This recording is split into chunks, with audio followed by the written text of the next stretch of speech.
Hi, welcome to another edition of the Alan Rosenberg Show, and it's time for a new series, and I'm going to call it From Backlog to Catalog.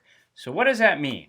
Well, if you know my channel, just because I buy something doesn't mean it's ever going to make it into my database or on my shelves. I have limited space, and although I'm a completist with bands that I like, if I check something out and I buy something, doesn't mean it's going to earn its keep. And a lot of stuff that I buy never makes it into my catalog, into my official database.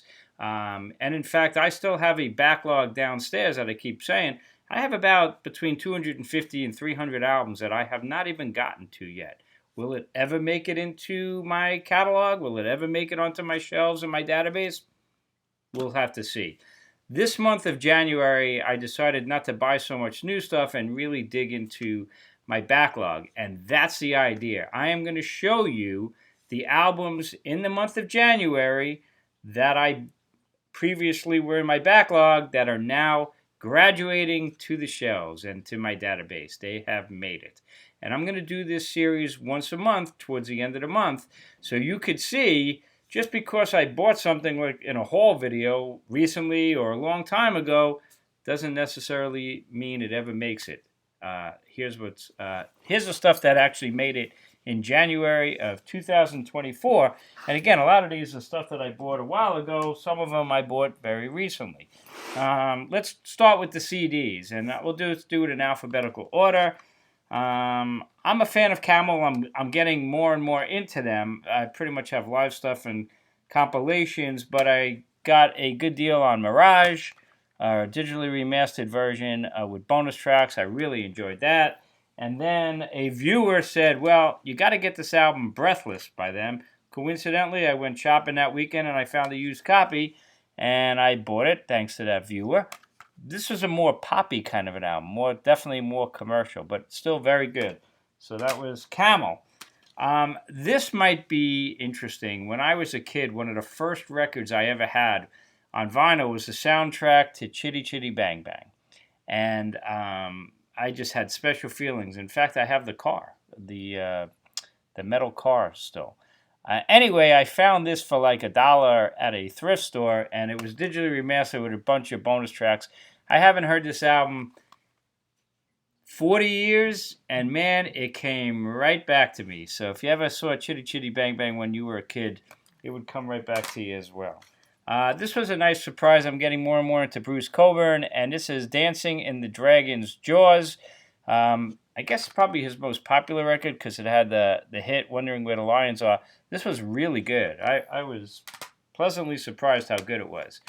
Jazz Fusion, the Dixie Dregs, Dregs of the Earth. I got this CD. And a lot of bootlegs, as you can see. This was a bootleg of Genesis, Supper's Ready with a Little Lamb. It's a live version of The Lamb Lies Down on Broadway with a couple of extra bonus things at the end. Love that.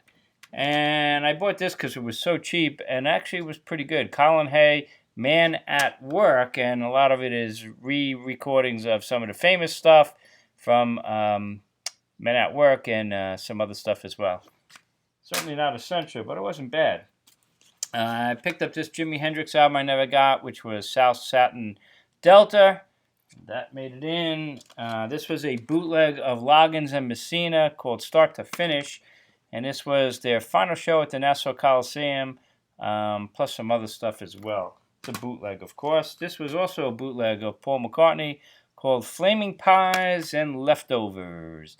And if you know my channel, I'm a big fan of bootlegs, unreleased stuff. Here's another bootleg that made it, Nirvana, and this was called All Acoustically. And this was really good, actually. Excellent quality from Kiss the Stone, really good bootleg label. I decided to pick this up because it was cheap.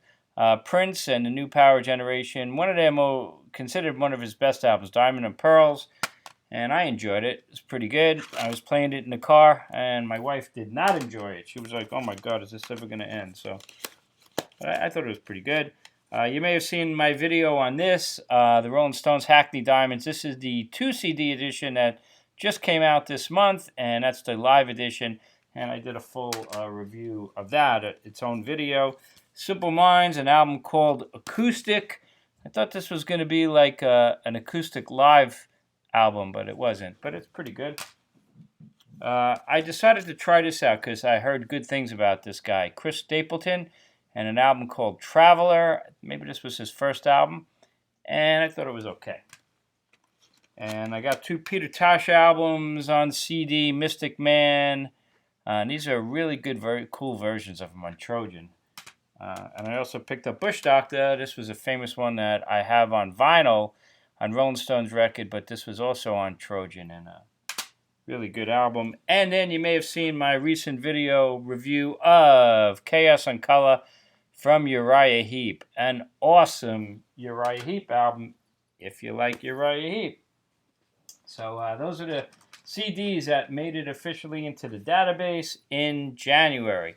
Some vinyl. Well, actually, this was a box set that finally made it. I have a backlog of a ton of box sets, and it's killing me because there's some of them are so many CDs. I haven't even opened the Who's Next one I haven't gotten to, Wishbone Ash, there's a bunch. But I did finally get through this one, if you can make it out. This is the Guns N' Roses Appetite for Destruction Super Deluxe. And this was, how many? 5 discs? 5 discs, with a whole bunch of unreleased tracks and stuff like that. Really good. I loved the Blu-ray. The Blu-ray came with a 5.1 surround sound mix of the album plus some other stuff. And that was killer. And they did a really good job on that because when you listen to the Blu-ray in 5.1 surround, they put video on it, like animated videos. That was the highlight of this box. That finally made it in. A lot of bootleg vinyl I picked up over the time period, and always fun. This was Neil Young and Crazy Horse, a vinyl album, blue vinyl. If you can see that. That was really good. Classic 70s vinyl from Wizardo Records.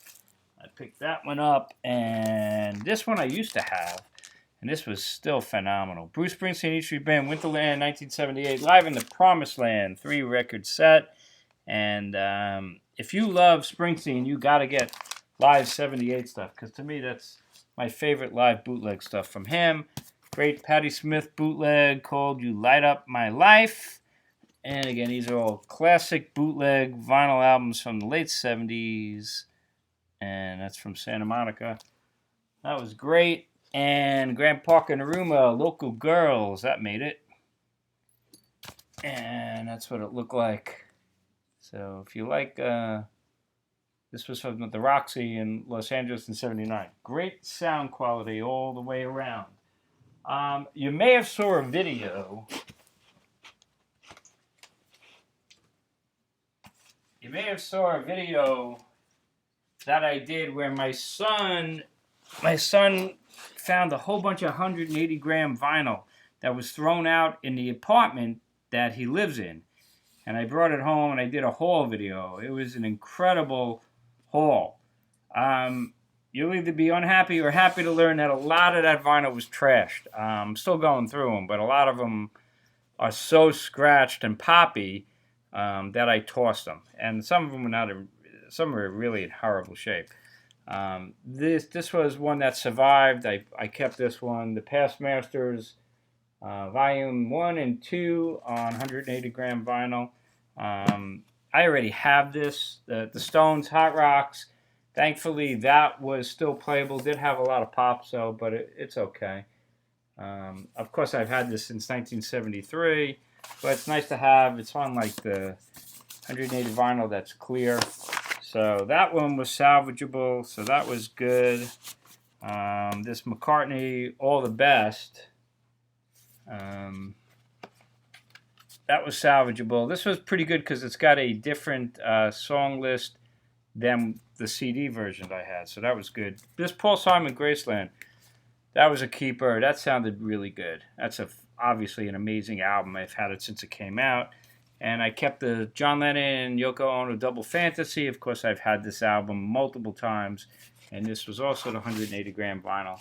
And that was a keeper as well. And I'll just show you a couple of other things that made it. Let's put that over there. Put that there. That.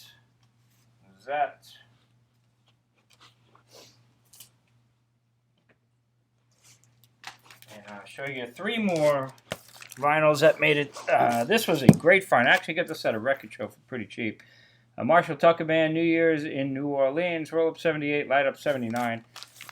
Marshall Tucker's been releasing a lot of archived live stuff. This was really nice because it was on vinyl, 180 gram, and it was recorded live at the Warehouse, one of the most famous venues ever in New Orleans. So this was a really good purchase and a great record, gotta say.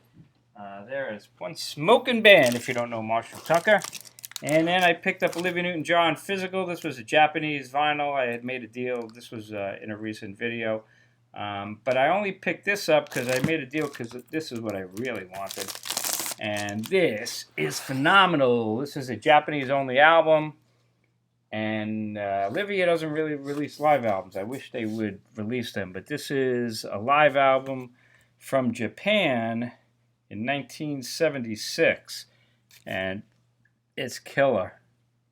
It's killer. This was worth the price for both of those. This was a great listen. So there you have it, folks. My first episode. Well, let me put these back. There you have my first episode from Backlog to Catalog. I think that's a pretty clever name, right? Backlog to Catalog. And the stuff that has officially made it into the Alan Rosenberg show. You know, the database on the shelves, filed away. I heard them enough times, 5 times, more than 5 times.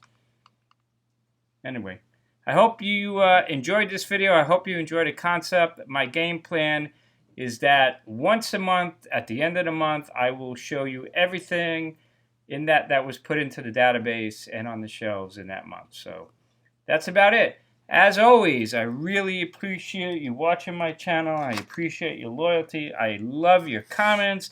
I love the little community that we have, people writing back and forth and speaking to each other and me, and your generosity and spending your time with me. If you're new, hit subscribe. That would be great. Helps my channel, but it'll help you too because it'll show when I post new videos.